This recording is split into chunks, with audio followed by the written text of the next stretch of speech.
आज के लेक्चर में हम डिस्कस करेंगे how to compute the income under the head of the salary. क्योंकि अभी तक आप बहुत मेहनत कर रहे हैं, आपको अब सैलरी, अलाउंसेस, परक्यूजेट्स, रिटायरमेंट बेनिफिट्स सब क्लियर हो गए होंगे।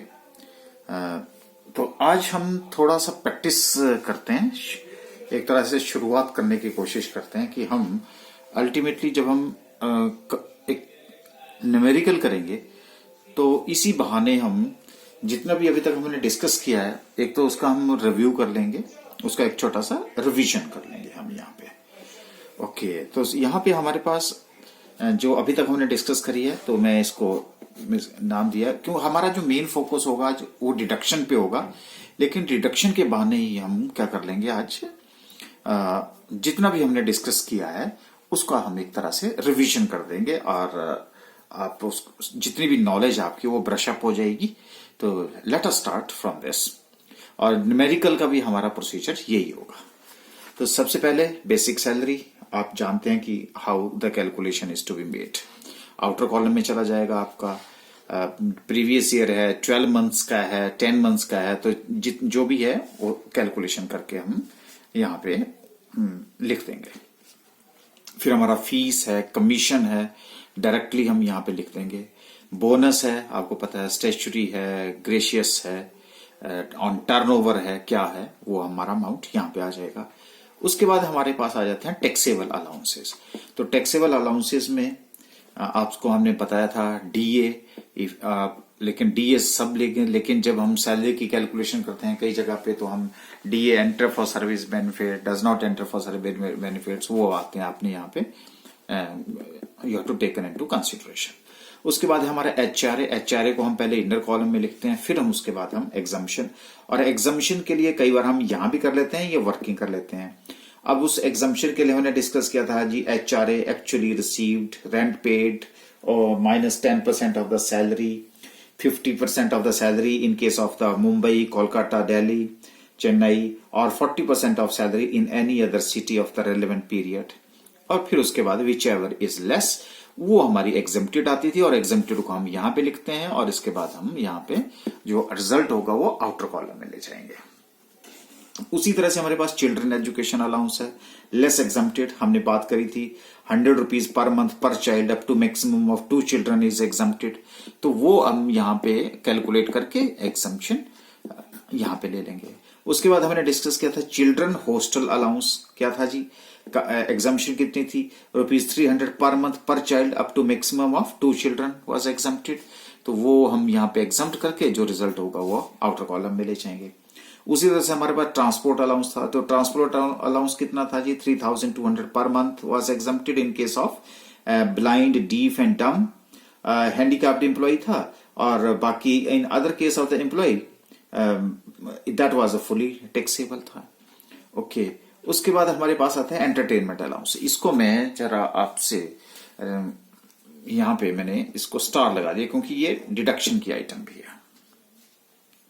ठीक है जी, तो पहले एंटरटेनमेंट अलाउंस यहां इंक्लूड होता है और उसके बाद जाकर के उसकी एग्जम्पशन नहीं मिलती, डिडक्शन मिलती है, बस इतना सा ध्यान रखिएगा। दैट इज ट्रांसपोर्ट अलाउंस के बाद हमारे पास आ जाता है ये एंटरटेनमेंट अलाउंस। ठीक है जी, इसके ऊपर तो ये मैंने हाईलाइट कर दिया यहाँ पे।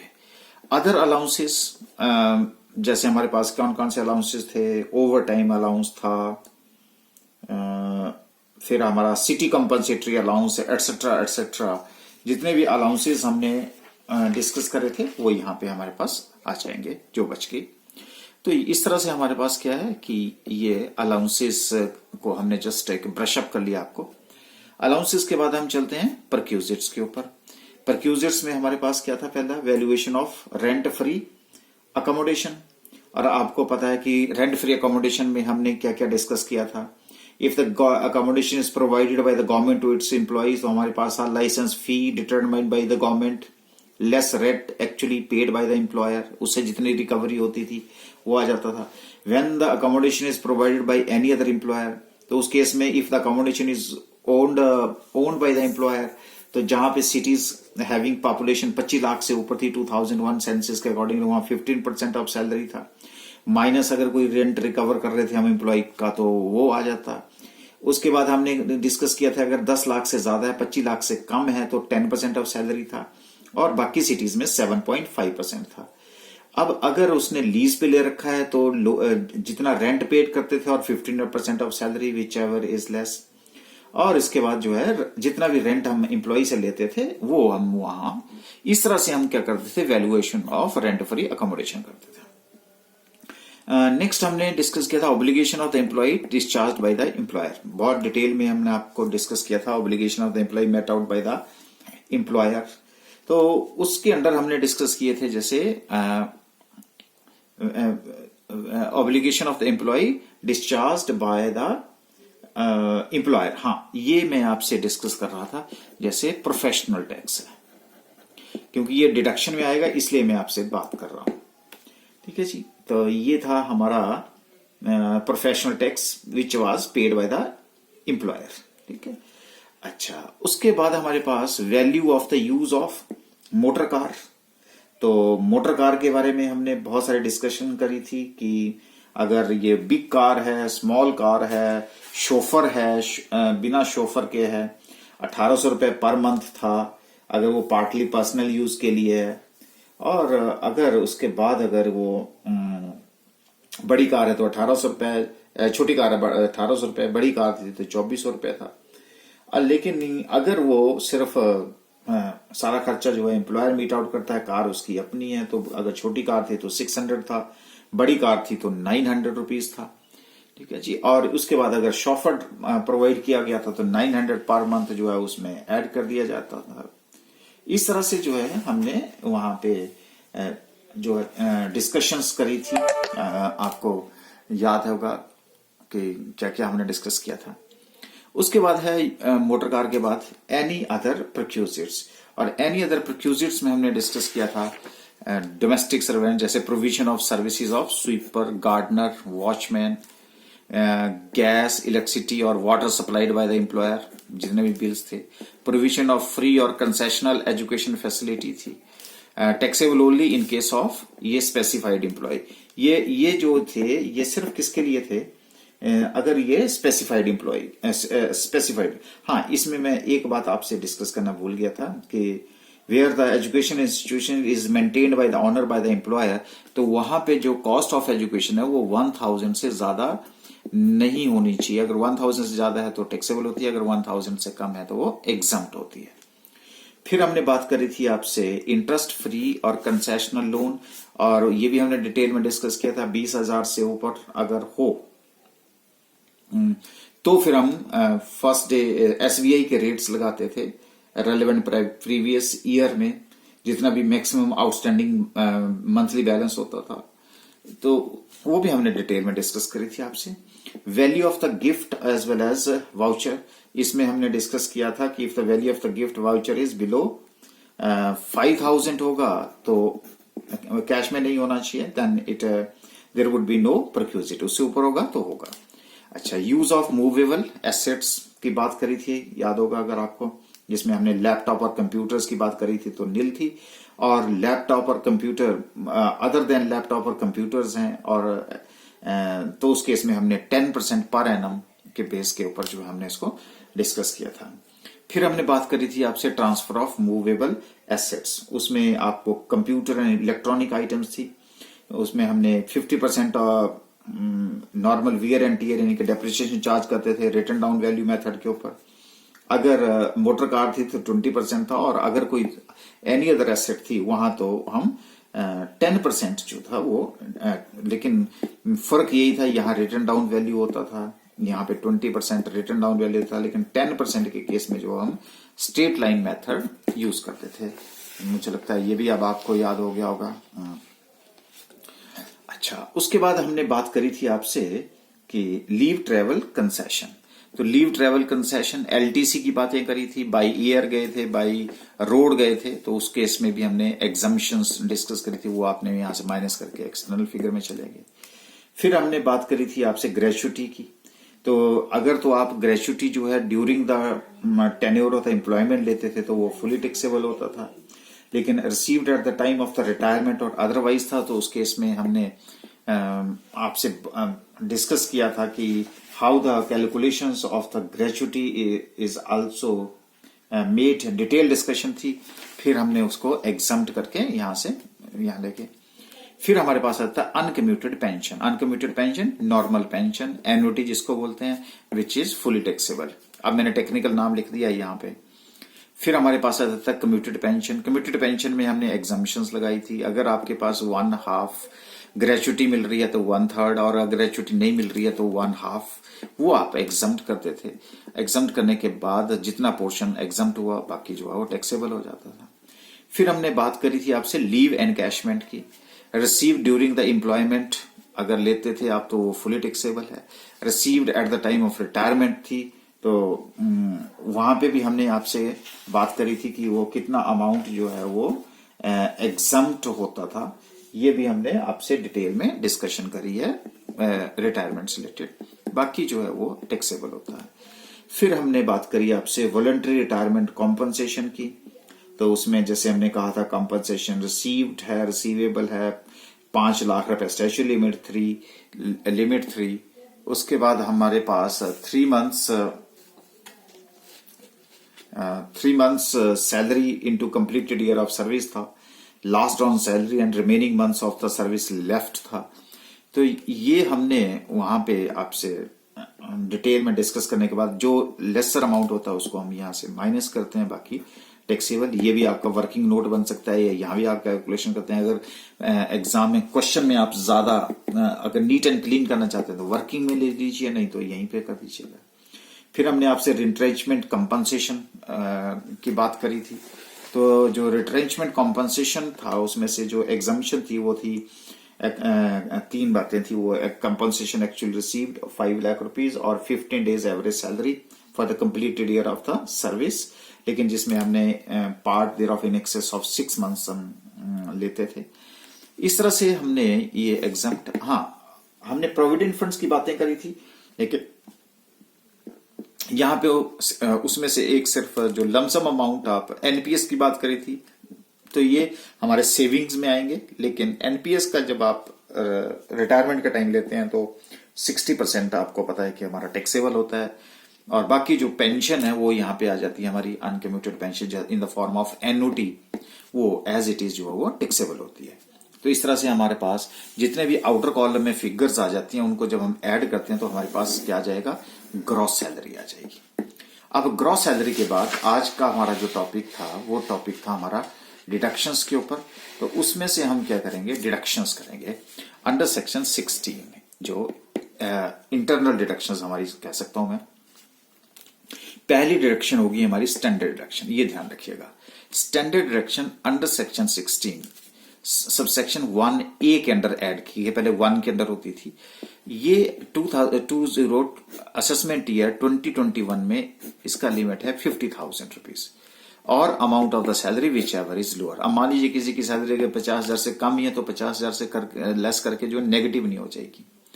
तो और एक बात मैं आपको बता दूं कि ये गांठ बांध लीजिएगा कि ये आप पैसा चाहे खर्च करें चाहे ना करें, ये एक स्टैंडर्ड डिडक्शन है जो आपने सभी इंप्लॉय को देनी है। बस एक कंडीशन है कि ये 50,000 रुपए मैक्सिमम है, लेकिन अगर सैलरी 50,000 से कम है तो फिर वो 50,000 से कम हो जाएगा। तो इसलिए amount of the salary which ever is lower, तो ये तो आपने देनी ही देनी है, यहां पे आपने लिख दी।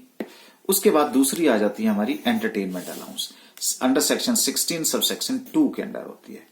ये सिर्फ आपने गवर्नमेंट एम्प्लॉय को देनी है। अगर मान लो आपका प्राइवेट सेक्टर एम्प्लॉय है तो सारा का सारा जो है टैक्सेबल होगा। अब आपको याद आ गया होगा एंटरटेनमेंट अलाउंस की। तो ये एंटरटेनमेंट अलाउंस जो मैंने ऊपर आपसे स्टार लगवाया था मैं बताता हूं आपको। Least of the following is allowable as deduction. क्या? पहली है स्टैट्यूटरी लिमिट 5,000, दूसरा है 1/5 ऑफ द बेसिक सैलरी, और तीसरा है एक्चुअल एंटरटेनमेंट अलाउंस रिसीव्ड।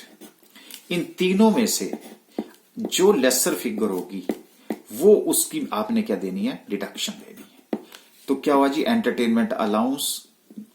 अब एंटरटेनमेंट अलाउंस जो था वो आपने कहां पे लिखा, वो आपने एंटरटेनमेंट अलाउंस का यहाँ पे कुछ नहीं लिखना है। ये जो बात है, यहाँ पे सिर्फ आपने जो विच एवर इज लेस है वो लेना और लेकर के बाहर यहां ले जाना। क्यों लेके जाओगे? क्योंकि ये देखिए बाहर, ये था जी एंटरटेनमेंट अलाउंस। अब एंटरटेनमेंट अलाउंस जो आपको एक्चुअल में मिला वो यहां, और जिसकी आपको मिलेगी डिडक्शन, तो एग्जम्पशन नहीं मिलती, इसकी क्या मिलती है? डिडक्शन। और डिडक्शन कहां मिलेगी? यहां मिलेगी। ठीक है जी। तो जब डिडक्शन यहां से फिगर बाहर चली जाएगी यहां से, तो ऑटोमेटिकली क्या होगा? इसमें ऐड हो जाएगी, तो उसमें से वो लेस हो गया। तीसरा आपने क्या लेना है? Professional tax. ये तभी लेना है if it is paid by the employer और एम्प्लॉय। अगर पेमेंट नहीं की है किसी के द्वारा तो आपने इसकी डिडक्शन नहीं देनी है। ठीक है, जैसे मैंने कहा था स्टैंड डिडक्शन, इसकी तभी देनी है अगर पेमेंट हो। अगर पेमेंट नहीं है, चाहे वो एम्प्लॉयर के द्वारा पे की गई है या एम्प्लॉय के द्वारा पे की गई है, इसको हम टैक्स ऑन एम्प्लॉयमेंट भी बोलते हैं। And this is covered under section 16 sub section 3। तो आपने बस ध्यान रखना, ये 3 मैंने लिखा तो सेक्शन 16 1A हो गया है, सेक्शन 16 सब सेक्शन 2 है, और ये सेक्शन 16 सब सेक्शन 3 के अंदर है। ये जो आपका अमाउंट आएगा वो यहां पे आ जाएगा। अब आपने क्या करना है? ये तीनों अमाउंट का टोटल करना। अब इसमें ये तो मिलेगी, ये ऑप्शनल है, क्योंकि ये तो गवर्नमेंट एम्प्लॉय को मिलेगी, नॉन गवर्नमेंट एम्प्लॉय होगा तो नहीं मिलेगी। ये भी तब मिलेगी अगर टैक्स देंगे, अगर टैक्स ही नहीं देंगे तो नहीं मिलेगी। ये भी बात क्लियर होगी अब आपको। तो ये तीनों को टोटल करके आपने यहां ले जाना। यहां ले जाकर के आप क्या करेंगे? जो आपकी ग्रॉस सैलरी है उस ग्रॉस सैलरी में से ऑटोमेटिकली क्या हो जाएगा? माइनस हो जाएगा। जब माइनस हो जाएगा आपके पास ये अमाउंट आपका जब माइनस हो जाएगा, तो क्योंकि ये तीनों डिडक्शन का सम होगा, तो आपके पास बच जाएगा income under the head of salary. तो ये हमारा जो पहला हेड था income from under the head of the salary, उसका रिजल्ट हमारे पास ऐसे आएगा। तो जब आप न्यूमेरिकल भी सॉल्व करेंगे तो न्यूमेरिकल भी कैसे सॉल्व करेंगे? बस इसी उसमें करेंगे। अब आप बताइए, मैंने बताया था आपको कितने प्रोविजंस हैं, और सारे प्रोविजन आपको माइंड में रखने पड़ेंगे। जब माइंड में रखेंगे तब जाकर के आप एक न्यूमेरिकल को सॉल्व कर पाएंगे। इसमें से पता नहीं कितने प्रोविजंस आपसे पूछे जाएंगे, कितने नहीं पूछे जाएंगे, लेकिन आपके माइंड में तो सभी होंगे, तभी जाकर के आप न्यूमेरिकल सॉल्व कर पाओगे कि नहीं। न्यूमेरिकल छोड़ दीजिए, लेकिन अगर आपके पास कोई भी एक क्लाइंट आ जाता है और वो क्लाइंट ये कहता है कि सर ये मेरी इनकम्स हैं, अब आपके पास डिफरेंट क्लाइंट्स आएंगे। जब डिफरेंट क्लाइंट्स आएंगे तो वो उनके पास डिफरेंट प्रॉब्लम्स होंगी, डिफरेंट टाइप्स ऑफ इनकम्स होंगी।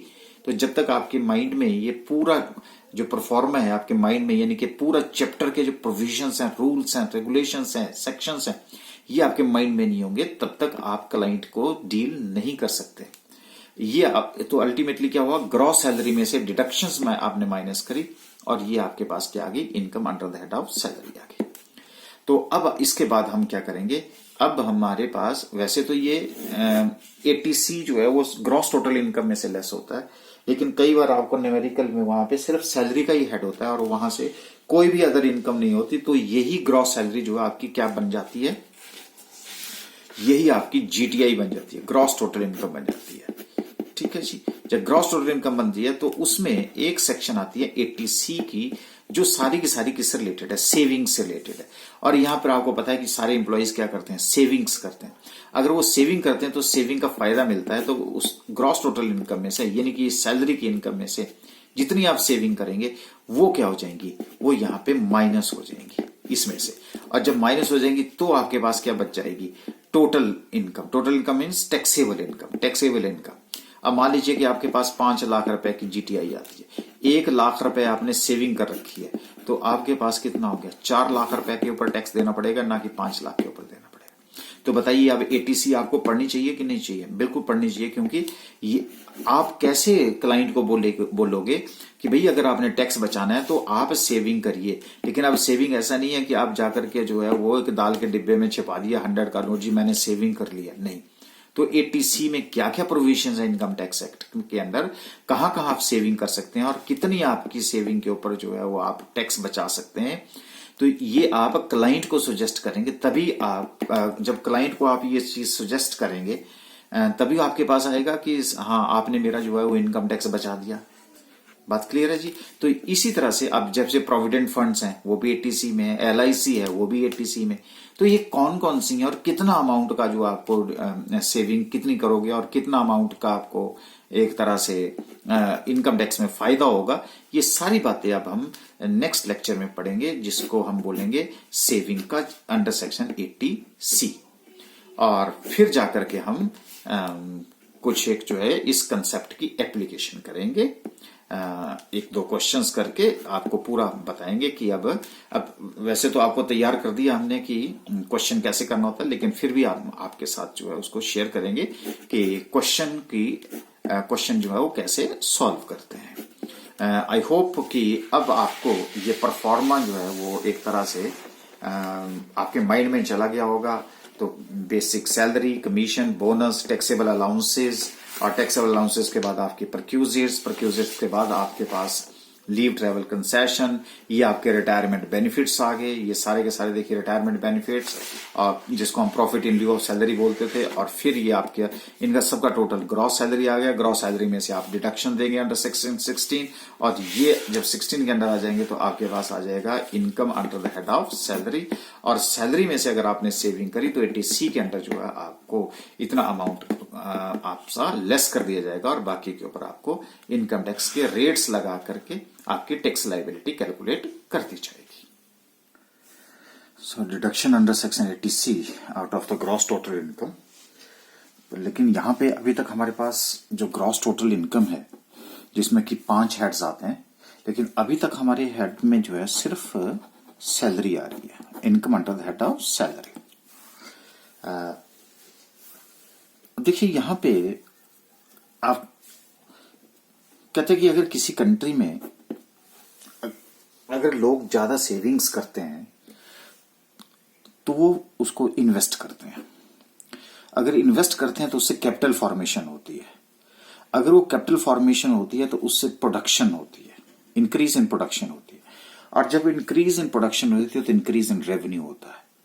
इसका मतलब है कि एक कंट्री की जो इकोनॉमिक ग्रोथ है वो प्योरली किसके ऊपर डिपेंड करती है? सेविंग्स के ऊपर डिपेंड करती है। Because savings increases the production and the provision for the goods and services. So it means savings play a vital role in the economic development of any country. तो यहां पे भी हमारे पास क्या है कि सेविंग को इनकरेज करना चाहता है, हर कंट्री इनकरेज करना चाहता है। तो इनकम टैक्स ने भी क्या किया है, इसमें एक इंसेंटिव दिया गया है, that is in the form of deduction, कि अगर किसी के पास टैक्सेबल इनकम है और उस टैक्सेबल इनकम में से वो अगर सेविंग्स कर दे तो उस केस में हम उसको डिडक्शंस अलाउ कर देंगे। अगर डिडक्शन अलाउ कर देंगे इसका मतलब है कि उसको इनकम टैक्स कम देना पड़ेगा।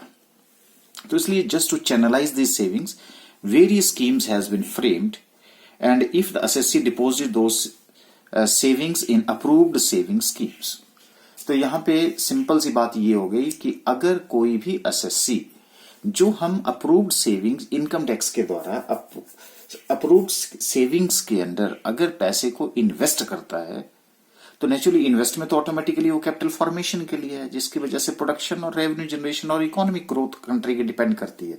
तो इनकम टैक्स एक्ट ने भी कहा कि हम भी क्यों ना एक रोल प्ले करें जिसकी वजह से जितने भी लोग हैं वो अपनी सेविंग्स को चैनलाइज करके हमारी इकोनॉमिक ग्रोथ के लिए कंट्रीब्यूट करें।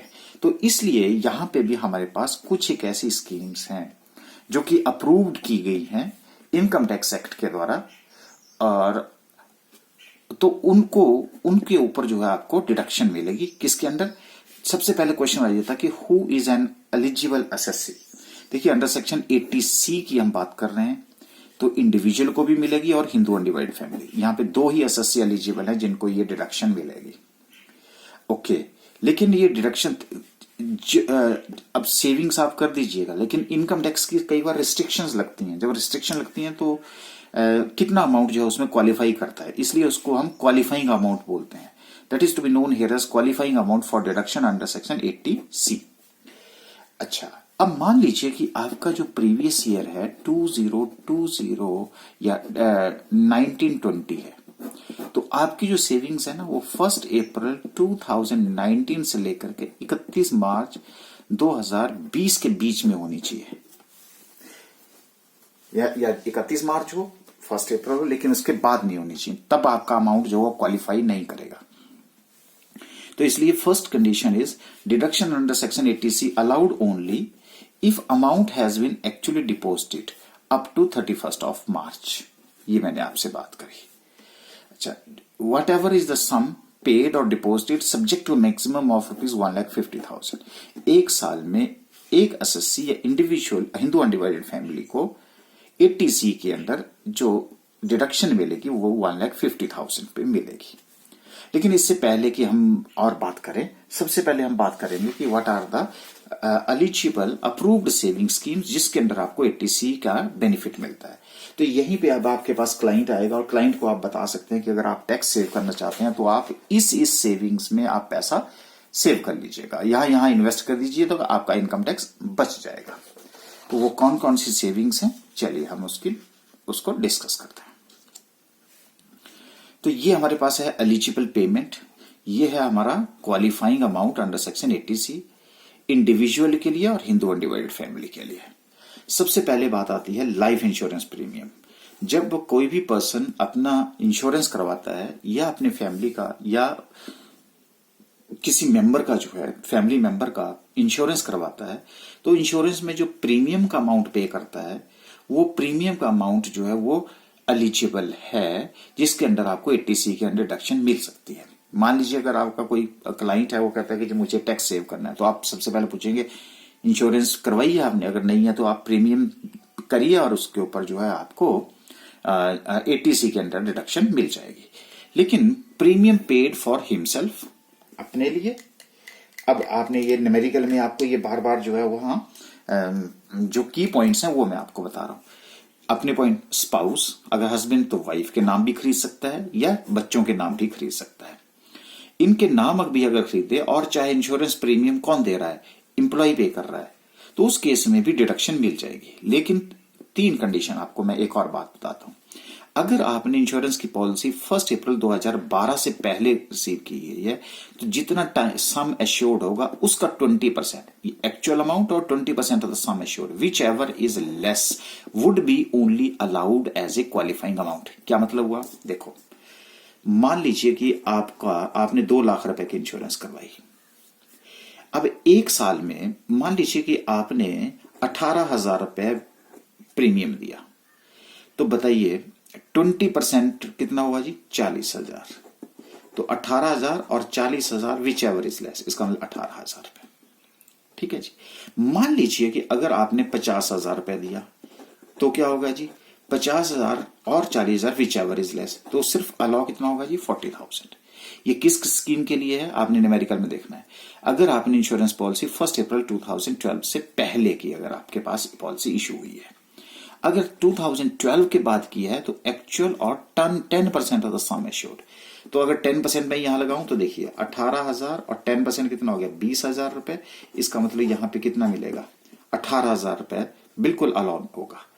लेकिन अगर मान लीजिए कि आपने 50,000 इंश्योरेंस प्रीमियम दे दिया एक साल में, तो 10% कितना हो गया जी, 20,000। तो सिर्फ आपको क्वालिफाई अमाउंट कितना, चाहे आप 50,000 दे दीजिए लेकिन क्वालिफाई कितना करेगा, 20,000 रुपए। ये बात क्लियर हो गई जी, 10%। और आफ्टर 1 अप्रैल 2013 अगर कोई पर्सन डिसेबल है तो एक्चुअल और 15% विच एवर इज लेस। तो ये आपको बहुत इंपॉर्टेंट पॉइंट है जो कि आपको तंग करेगा। तो एक तो आपने स्पाउस, हिमसेल्फ, चिल्ड्रन, और ये condition 10% of the sum assured की बात। हिंदू अनडिवाइडेड फैमिली के लिए भी ये एलिजिबल है, लेकिन इन्वेस्टमेंट किसके, investment of any member of the Hindu undivided family के नाम होनी चाहिए। ओके, उसके बाद second one is that is a contribution to provident fund, voluntary provident fund etcetera, जैसे पीपीएफ हो गया, एसपीएफ होगा, आरपीएफ। डिटेल में हमने डिस्कस कर दी रिटायरमेंट बेनिफिट में, ये आया अब आपके पास public provident fund, statutory provident fund, recognised provident fund. Only own share deducted from salary, ये है इंप्लॉइज के लिए। लेकिन रिकॉग्नाइज्ड प्रोविडेंट फंड में हमने आपको बताया था 12% ऑफ सैलरी और 9.5% एज ए इंटरेस्ट। लेकिन हिंदू अनडिवाइडेड फैमिली के लिए it is not eligible, not applicable. Then sorry, investment in public provident fund, investment for himself, spouse and children, अपने नाम भी खरीद सकता है, बच्चों के नाम भी खरीद सकता है, अगर वाइफ है तो हस्बैंड के नाम, हस्बैंड तो वाइफ के नाम, स्पाउस या चिल्ड्रन के नाम। तो लेकिन मैंने आपको बताया कि मैक्सिमम कितना हो सकता है, 1,50,000, वो कंडीशन मैंने आपको बता रखी है।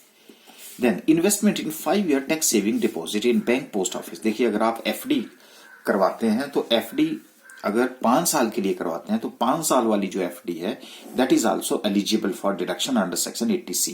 So it investment in the name of himself, अब उसके नाम ही होनी चाहिए। तो इसलिए आप किसी को गाइड कर सकते हैं, भैया अगर आपको टैक्स का बेनिफिट भी लेना है तो आप अगर एफडी करवा रहे हैं तो आप 1 साल की मत कराइए, 5 साल की कराइए, चाहे आप पोस्ट ऑफिस में चाहे किसी नेशनलाइज्ड बैंक में कराइए, आपको इनकम टैक्स का भी फायदा मिलेगा। हाँ, यहां पे भी हिंदू अनडिवाइड फैमिली एलिजिबल है, लेकिन investment in the name of Hindu undivided family होनी चाहिए।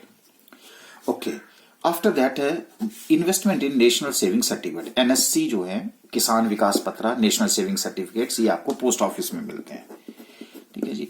लेकिन पोस्ट ऑफिस में भी कौन से एलिजिबल हैं, यहां पे सिर्फ जो एलिजिबल हैं वो है 8th इशू और 9th इशू। आपने जब भी पोस्ट ऑफिस में जाइए तो पोस्ट ऑफिस में अगर नेशनल सेविंग सर्टिफिकेट परचेज किया आपने तो इवन उनका पर जो इंटरेस्ट मिलता है ना एक्रूड, वो आप विड्रॉ नहीं करते तो वो भी एक तरह से 80C के अंदर उसकी डिडक्शन मिल जाती है, ठीक है जी।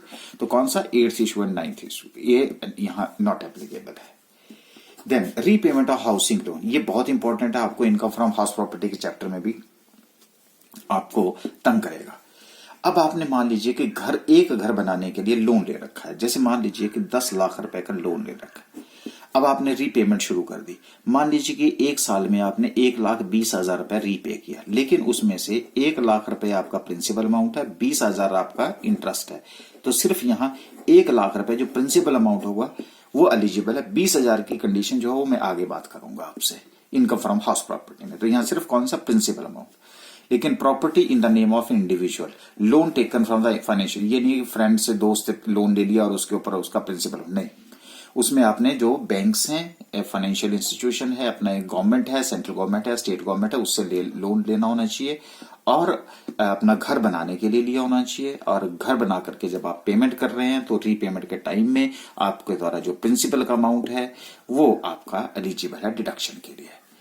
Hindu undivided family is also eligible, but ये घर किसके नाम होना चाहिए, हिंदू अनडिवाइड फैमिली के नाम होना चाहिए। Then investment in infrastructure bond, NABARD के द्वारा, National Agriculture Bank of Rural Development के द्वारा, क्योंकि इंडिया को इंफ्रास्ट्रक्चर की जरूरत है, इसलिए नबार्ड जो है वो आपने देखा होगा कि रूरल एरिया में रोड्स बनाता है। उनको पैसा कहां से आएगा, अगर आप इंफ्रास्ट्रक्चर बॉन्ड खरीद लेते हैं तो उनको पैसा मिल जाएगा, इस वजह से इकोनॉमिक डेवलपमेंट होगी। लेकिन अगर आपने वो बॉन्ड जो है अपने नाम से खरीदे हैं तो उस केस में भी ये डिडक्शन मिल जाएगी। हिंदू अनडिवाइड फैमिली में भी एलिजिबल है, but it should be in the name of Hindu undivided family. उसके बाद है आपका contribution to pension funds set up by mutual fund and UTI, unit trust of India. ये भी अगर आपने अपने नाम से इन्वेस्ट किया है तो जितना भी पैसा आप पेंशन फंड में दे रहे हैं, लेकिन रिस्ट्रिक्शन मैंने आपको बता दी है 1.5 लाख रुपए, then it is also eligible for deduction. अच्छा, tuition fee paid for children, अब मान लीजिए कि बीइंग ए स्टूडेंट अगर आपके पेरेंट्स जो हैं आपके ट्यूशन फीस दे रहे हैं तो आपके parents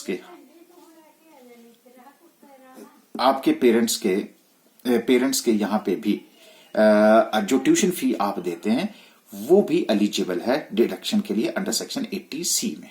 so that is a tuition fees paid for children. तो अगर आप अभी तक आपके पेरेंट्स नहीं ले रहे थे तो आप ले सकते हैं इसको।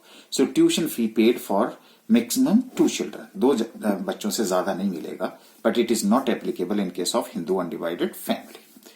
Okay, then the contribution to Sukanya Samriddhi account, ये सिर्फ गर्ल चाइल्ड के लिए है, पॉलिसी है। अगर आप ये पॉलिसी खरीद लेते हैं तो उस केस में जितना भी अमाउंट आप उसमें कंट्रीब्यूट कर रहे हैं, then that is deduction available for girl child only, it's not for the boys. Okay, then investment in equity linked saving schemes होती हैं, तो आपने देखना कि ELSS equity linked saving scheme market के साथ है। अगर आपने ये इन्वेस्टमेंट अपने नाम से, स्पाउस के नाम से या चिल्ड्रन के नाम से अगर परचेज करी है, then it is eligible for the deduction. यहां पे भी जो एलिजिबिलिटी है, but it should be investment in the name of Hindu undivided family. कुछ एक जो है वो senior citizen saving schemes account open किए हैं सेंट्रल गवर्नमेंट स्टेट गवर्नमेंट के द्वारा, तो उस केस में भी अगर आपने इन्वेस्टमेंट अपने नाम से कर रखी है then it is also eligible for deduction under section 80C के under. Then contribution towards group insurance scheme, जितने भी इंप्लॉइज हैं गवर्नमेंट के द्वारा उनके लिए एक ग्रुप इंश्योरेंस स्कीम खोली होती है, उसके अंदर अगर आप कंट्रीब्यूशन करते हैं then that is also eligible for deduction. So it is investment in the name of himself would be eligible. Contribution to NSS, NSS का मतलब यहां पे नेशनल सेविंग स्कीम 1992 के अंदर ओपन की गई थी, जिसके अंदर अगर आप इन्वेस्टमेंट करते हैं सेविंग्स करते हैं then it is also eligible, लेकिन हिंदू अनडिवाइडेड फैमिली के लिए एलिजिबल नहीं है। इसके बाद है contribution by an employ in new pension scheme या नेशनल पेंशन स्कीम, जो हमने डिटेल में आपसे डिस्कस करी थी। Investment in the name of himself would be allowed here as deduction. तो ये देखिए कुछ मोटे तौर पे जो मैंने आपको बताया, इसी प्रीव्यू के अंदर अगर आप इन्वेस्टमेंट्स करते हैं तो आपको डिडक्शन मिलेगी 80C की, लेकिन कितने अमाउंट की डिडक्शन मिलेगी, कुछ एक मैंने क्वालिफाइंग अमाउंट आपसे शेयर किए, लेकिन ये सारा का सारा पैसा जो है वो कितना 1,50,000 से ज्यादा नहीं होगा। इसलिए आपने ये भी ध्यान रखना है कि कहीं कोई 10 लाख की सेविंग ना करता रहे तो उसको फायदा नहीं मिलेगा, और सिर्फ फायदा कितने का मिलेगा 1,50,000 रुपीज का इन सारी स्कीम्स में कंबाइनली। तो यहां हमारे पास अब जो सेक्शंस आती हैं उसके बाद ये है सेक्शन 80C जो मैंने कहा, कंबाइंड रिडक्शन ऑफ 1,50,000 रुपीज। अब इसके अलावा मैं आपसे दो साथ में जो है वो दो सेक्शंस भी डिस्कस करना चाह रहा हूं। ये है सेक्शन 80C, ये भी इंडिविजुअल के लिए एलिजिबल है, लेकिन कहां मिलेगी, contribution to certain pension funds और एनओटी प्लान। आपको पता है एनपीएस में मैंने आपसे डिस्कस किया था कि एनओटी प्लान इंश्योरेंस कंपनी की इंश्योरेंस, लेकिन अमाउंट पेड और deposit subject to maximum of rupees 1,50,000 rupees. तो सर्टेन पेंशन फंड्स, क्योंकि सबको ओल्ड एज का फिक्र है, इसलिए अगर आप पेंशन फंड की कोई स्कीम परचेज कर लेते हैं उसमें अगर आप कंट्रीब्यूट करते हैं then it is eligible for deduction under section 80C। उसके बाद है आपका section 80CD। So individual employed by the central government और any other employer, contribution to pension scheme of central government. और वो कौन सी थी, अभी हमने आपसे एनपीएस में डिस्कस किया था, एन इंडिविजुअल एम्प्लॉयड ऑन और आफ्टर 1 जनवरी 2004। एनपीएस में दे या अटल पेंशन योजना के अंदर जो अगर आप कंट्रीब्यूशन कर रहे हैं तो उसकी रिडक्शन आपको मिलेगी 80CD के अंदर।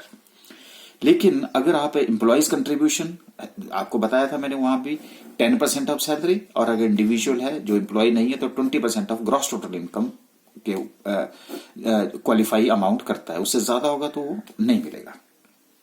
ओके, अब इसके अलावा क्या है कि एक आपको फर्दर एडिशनल डिडक्शन मिलती है 50,000 रुपए की, जो होती है अगर एम्प्लॉयर ने जो कंट्रीब्यूट किया है वो भी अगर आपकी सैलरी में इंक्लूड कर दी जाए, और फिर वो फर्दर अगर आपने इन्वेस्ट कर रखी है 80CD के अंडर 1B के under, then the person is also allowable as a 50,000 rupees as a additional deduction.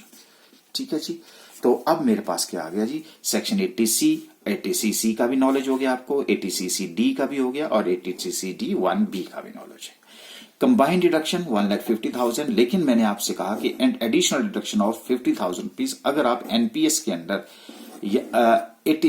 अगर आप इंप्लॉय नहीं है, इंप्लॉयर कंट्रीब्यूट, तो 80CCD 2 के अंदर है, अदरवाइज जो अमाउंट है वो 80CCD 1B के अंदर जो है वो 50,000 रुपए आपको डिडक्शन मिलेगी। तो इसका मतलब है 1,50,000 plus 50,000 which is equal to 2 lakh रुपए, लेकिन ये 2 लाख रुपए तभी मिलेगी अगर आपका एनपीएस के लिए कंट्रीब्यूशन है।